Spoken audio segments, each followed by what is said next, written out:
This is Secular Founding Period History, and my name is Tony Messina.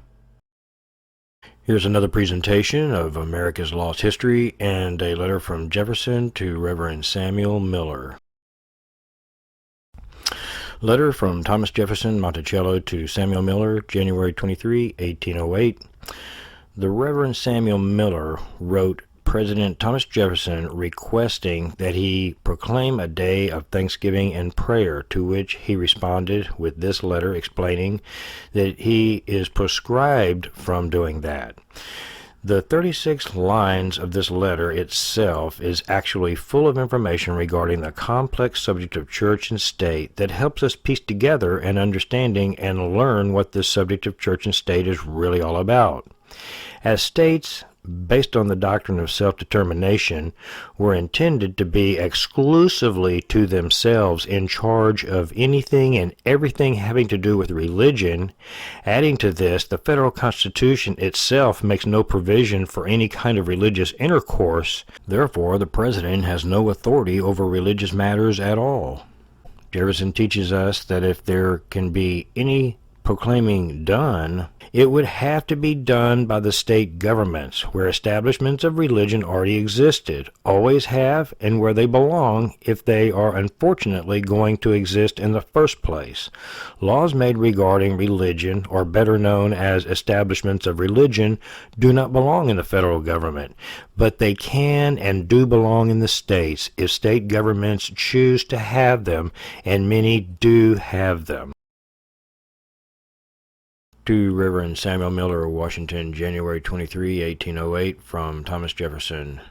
Sir, I have duly received your favor of the 18th, and am thankful to you for having written it, because it is more agreeable to prevent than to refuse what I do not think myself authorized to comply with.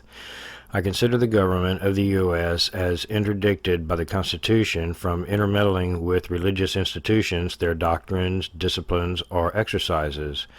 This results not only from the provision that no law shall be made respecting the establishment or free exercise of religion, but from that also which reserves to the state the powers not delegated to the U.S. Certainly no power to prescribe any religious exercise or to assume authority in religious discipline has been delegated to the general government. It must then rest with the states as far as it can be in any human authority. But it is only proposed that I should recommend, not prescribe, a day of fasting and prayer. That is, that I should indirectly assume to the U.S. an authority over religious exercises which the Constitution has directly precluded them from. It must be meant, too, that this recommendation is to carry some authority, and to be sanctioned by some penalty on those who disregard it. Not indeed of fine or imprisonment, but of some degree of proscription, perhaps in public opinion. And does that change in the nature of the penalty make the recommendation the less a law of conduct for those to whom it is directed? I do not believe it is for the interest of religion to invite the civil magistrate to direct its exercises, its discipline, or its doctrines, nor of the religious societies that the general government should be invested with the power of effecting any uniformity of time or matter among them. Fasting and prayer are religious exercises, the enjoining them an act of discipline. Every religious society has the right to determine for itself for times for these exercises and objects proper for them, according to their own particular tenets. And this right can never be safer than in their own hands, where the Constitution has deposited it. I am aware that the practice of my predecessors may be quoted, but I have ever believed that the example of state executives led to the assumption of that authority by the general government without due examination, which would have discovered that what might be a right in a state government was a violation of that right when assumed by another. Be this as it may, everyone must act according to the dictates of his own reason, and mine tells me that civil powers alone have been given to the President of the U.S. and no authority to direct the religious exercises of his constituents.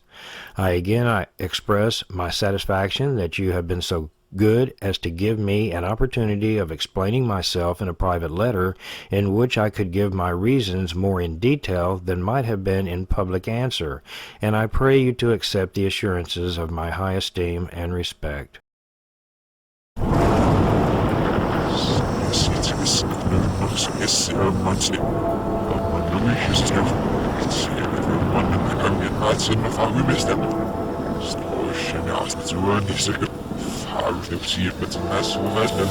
Yes, no,